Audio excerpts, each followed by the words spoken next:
Hello guys, welcome to Theo drive, learning one truth at a time. ఒకసారి world war టైంలో కొంతమంది soldiers ఒక island చేరుకుంటారు. ఆ ఐలాండ్ చేరుకున్న వెంటనే అక్కడ ఒక లోకల్ని చూస్తారు. ఆయన మంచిగా నీట్గా ప్యాంట్ షర్ట్ వేసుకొని, డ్రెస్ వేసుకొని, ఆ వ్యక్తి బైబిల్ పట్టుకొని ఆ సోల్జర్స్ దగ్గరికి వస్తాడు. ఆ సోల్జర్స్ ఆయనను చూసి నవ్వుతారనమాట. అరే, మీరు ఇంకా పాత పుస్తకంలో నమ్ముతున్నారా? Do you still believe in that old book? మేమైతే సైన్స్ టెక్నాలజీ ఇంత ఫార్వర్డ్ అయింది కదా, ఆ పాత పుస్తకాన్ని నమ్మడం ఎప్పుడో మానేసినాము అని సోల్జర్ ఆయన అంటాడు అనమాట. అన్న వెంటనే అవతల వ్యక్తి లోకల్ ఎవరైతే ఉన్నారో ఆయన ఏమంటాడంటే, it's good that we do, మేము నమ్ముతున్నాం కాబట్టి మీకు మంచిది అంటాడు. ఎందుకయ్యా మీరు నమ్మితే మాకు మంచిది ఎందుకు అంటే, ఒకవేళ మేము నమ్మకపోతే మీరు ఐలాండ్ చేరిన వెంటనే మేము మిమ్మల్ని తినేసేవారం అంటాడు. అంటే దానికి అర్థం ఏంటంటే, వీరంతా కూడా క్యానిబల్స్ అనమాట. అంటే మనుషుల్ని తినేవారు, నరమాంస భక్షకులు. కానీ వారు ఆ బైబిల్ గ్రంథం చదివి, బైబిల్ గ్రంథం నమ్మడం బట్టి వారి జీవితాలు మార్చబడ్డాయి, జీవితాలు పూర్తిగా రూపాంతరపరచబడ్డాయి. That's what we're going to discuss today. Transformation, రూపాంతరపరచబడ్డము. ఇది ఎలా సాధ్యం అవుతుంది అంటే, the Bible has the power to transform. Bible గ్రంథము జీవితాలు మార్చడానికి శక్తి కలిగి ఉన్నది. ఎందుకు అంటే హెబ్రీ 4:12 వివరింపబడుతుంది కదా, the Bible is not a dead book, it's a living book. Bible గ్రంథము సజీవమైనది.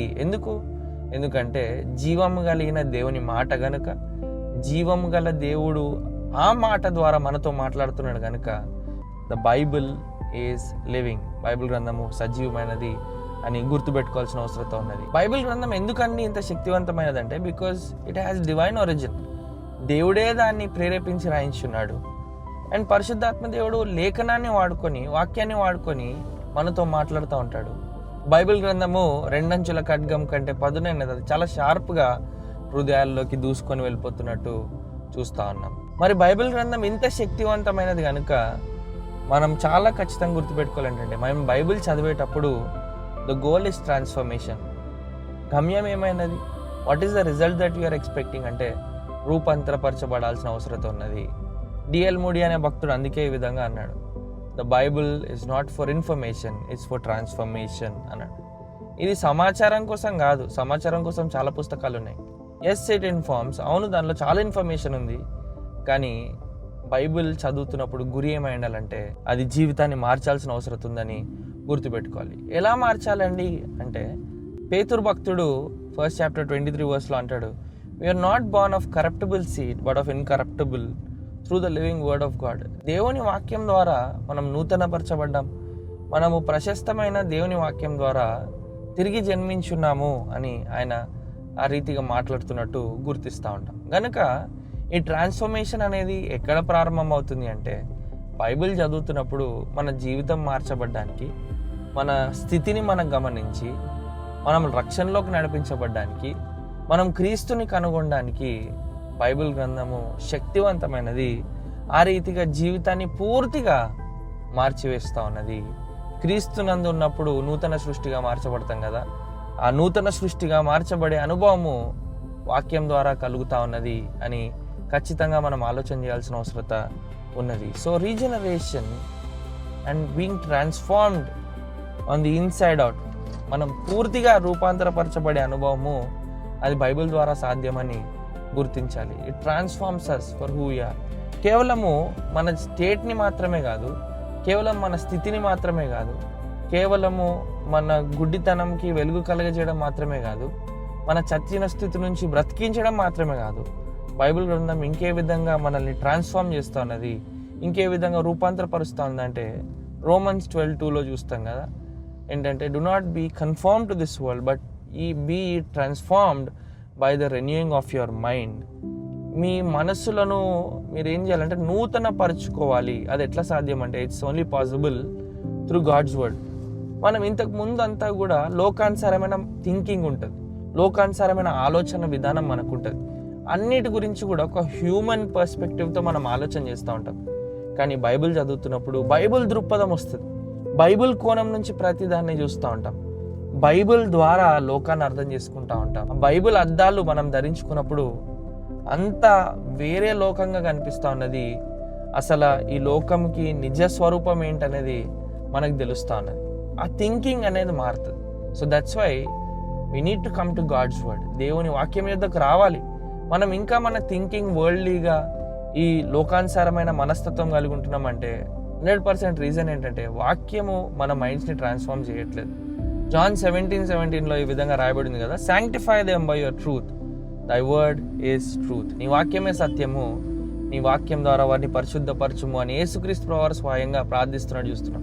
సో మనం చాలాసార్లు పరిశుద్ధతలో ఎందుకు ఎదగమంటే because we're not transformed by the word. వాక్యం ద్వారా రూపాంతరపరచబడట్లేదు, వాక్యాన్ని సత్యంగా ఎంచుతలేం, వాక్యాన్ని సరిగా చదవట్లేదు. కనుక ఈరోజు చాలా ఖచ్చితంగా గుర్తు చేయాలి ఏంటంటే the Bible has to transform our lives. Bible గ్రంథము రూపాంతరపరచాల్సిన అవసరత ఎంతకైనా ఉన్నది.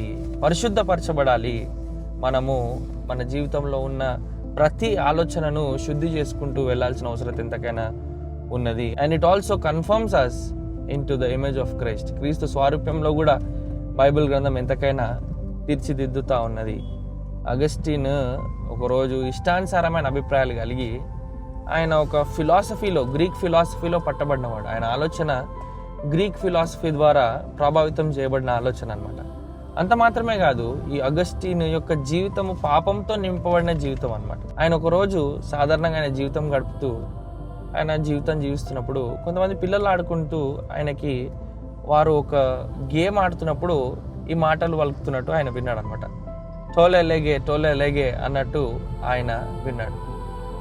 దీని అర్థం ఏంటి అని ఆయన ఆలోచన చేసినప్పుడు go and read the book, వెళ్ళి ఆ పుస్తకం చదువు, go and read the book, వెళ్ళి ఆ పుస్తకం చదువు అన్న మాటలు విన్నప్పుడు వెళ్ళి ఆయన లేఖనాన్ని ఓపెన్ చేసి వాక్యాన్ని రోమిలకు రాసిన పత్రిక 13వ అధ్యాయం చదువుతున్నప్పుడు ఆయన జీవితం అంతా మారిపోయింది. He became one of the greatest thinkers Christianity has ever produced. క్రైస్తవ్యంలో ఒక ఉన్నతమైన శిఖరానికి అగస్టిన్ వెళ్ళినట్టు చూస్తున్నాం. ఎందుకు, ఎలాగా? అంత పాపంలో జీవించేవాడు అగస్టిన్ ఎలా మార్చబడ్డాడు? వాక్యం చదివాడు. ఆయన అభిప్రాయాలు తర్కం ద్వారా, ఫిలాసఫీ ద్వారా షేప్ చేయబడి గ్రీక్ ఫిలాసఫీలో నాటబడ్డాడు. ఆయన మనసు ఎట్లా మారింది? వాక్యం ద్వారా. ఆయన జీవిత విధానం ఎలా మారింది? వాక్యం ద్వారా. So dear friends, the Bible still has transforming power today. ఈ రోజుకి మనల్ని మార్చడానికి, మనల్ని తీర్చిదిద్దడానికి, మనల్ని నూతన వ్యక్తులుగా ట్రాన్స్ఫార్మ్ చేయడానికి the Bible still has power. ఇది సుత్తె వంటిది. ఎంత భయంకరమైన స్టోన్ అన్నా పగలగొట్టగలిగడానికి సామర్థ్యత కలిగినది. It's like fire, it can burn anything. And there are many figures of speech that are used for the Bible. So ఆ ప్రశస్తమైన బైబిల్ గ్రంథం యొద్దకు మనం వద్దాం అండ్ రూపాంతరపరచబడ్డానికి వద్దాం. ఈ అగస్టిన్ భక్తుడు గురించి మాట్లాడుతున్నప్పుడు నేను కూడా సాక్ష్యం ఇవ్వగలుగుతాను, వినే మీలో కూడా చాలామంది సాక్ష్యం ఇవ్వగలుగుతారు. ఏంటంటే బైబిల్ గ్రంథం మన జీవితాల్ని మార్చివేస్తున్నది. నా లైఫ్లో పూర్తిగా ఎడ్యుకేషన్ విషయంలో కానీ, ఆలోచన విషయంలో కానీ, డెసిషన్స్ విషయంలో కానీ, గైడెన్స్ విషయంలో కానీ అంత క్రెడిట్ ఎవరికన్నా ఇవ్వాలంటే I give the credit to God's word. వాక్యం నా జీవితాన్ని పూర్తిగా మార్చివేసినది, నా హృదయాన్ని మార్చినది, నా ఆలోచన విధానంని మార్చినది. నన్ను పరిశుద్ధపరచడానికి వాక్యం ఎంతో ఉపయోగకరంగా ఉండి ప్రోత్సహిస్తున్నది అనుదినము. అండ్ క్రీస్తు స్వారూప్యంలో కూడా నన్ను తీర్చిదిద్దుతా ఉన్నది. ఒకవేళ ఈ మాటలు వినిచిన మీలో ఇంకెవరైనా ఈ బైబిల్ యొక్క అధికారాన్ని కింద రాకపోతే get a Bible, start reading it and you won't believe how it will transform you. And finally ఒక్క కాషన్ గుర్తుపెట్టుకోవాలి ఏంటంటే, ఒకవేళ వాక్యం ప్రతిరోజు చదువుతున్నాము కానీ మనం ట్రాన్స్ఫార్మ్ అవ్వట్లేదు అంటే there is something wrong in our attitude towards God's word. దేవుని వాక్యం విషయంలో ఏదో పొరపాటు ఉన్నది, ఏదో ఆచార పద్ధతిగా, ఏదో నామకార్థంగా చదువుతున్నాం అన్నట్టు యాకోబు పత్రికలో అంటాడు కదా, మీరు వాక్యము వినువారుగా కాదు, మీరు వాక్యం విని నన్ను వదిలేస్తే ఎట్లున్నారంటే అద్దంలో మీ ముఖం చూసుకొని మీరు ఎలా ఉన్నారో మర్చిపోయిన వారుగా ఉన్నారు. అట్లుండొద్దు మనం. కానీ వాక్యాన్ని విని దాన్ని పాటించి దాన్ని చేసే వారంగా ఉండాలి. As we read God's word, let's decide, Lord transform me, నన్ను పరిశుద్ధపరచండి, రూపాంతరపరచండి అని దేవుని వాక్యం యొక్క అధికారం కింద వద్దాం.